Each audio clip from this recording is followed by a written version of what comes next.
say the soil on Poveglia Island is more ash than earth, the remnants of the countless dead still lingering just beneath the surface. Some even swear the island breathes when the fog rolls in, like something buried deep is trying to claw its way out.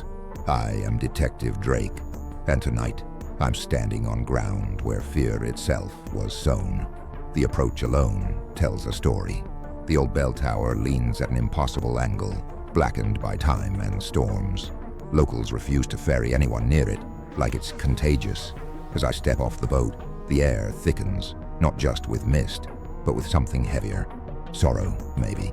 My boots crunch over broken stones, but it's the silence that unnerves me more.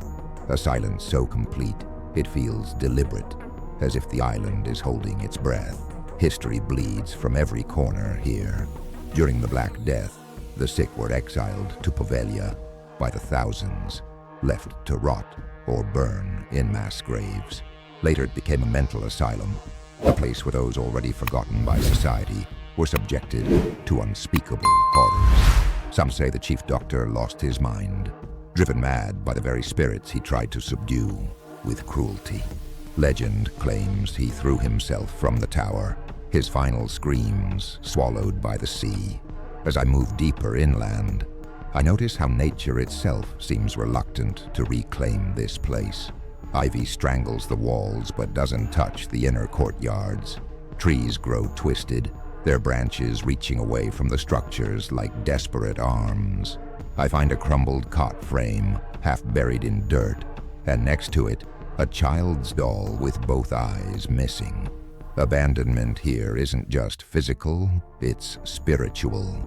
Skeptics argue that Poveglia stories are nothing more than folklore, inflated by time and tragedy. But standing here, I understand why belief endures. Every instinct sharpened by years of chasing evil whispers that something remains. A shadow that doesn't quite move with the light. A brush of cold that lingers too long. Logic tells me it's in my head. Experience tells me to listen harder. In one of the last intact rooms, I find scrawled words beneath peeling paint, not in Italian, but in Latin. Lasciate ogni speranza, voi centrate. Abandon all hope, ye who enter here. Dante's words, a warning, or simply the last cruel joke of a mind unraveling in isolation? I feel it, not fear exactly, but the weight of the unseen pressing closer. A tension I've only felt a handful of times in my career, always in places where suffering saturated the walls. Sometimes evil doesn't leave. It roots itself deep, festering, surviving the collapse of bodies and structures alike. The stories of Poveglia are no longer about the plague, or the madness, or the deaths. They're about the after. What's left when pain has no living vessel to inhabit, and what happens when it finds one again. As I board the boat to leave, the wind picks up, carrying with it a low, mournful sound from the island's hollow heart. Maybe it's just the breeze through broken stone. Maybe not.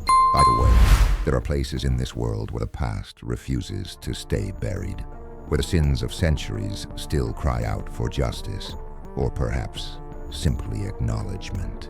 We don't always solve the mysteries we find.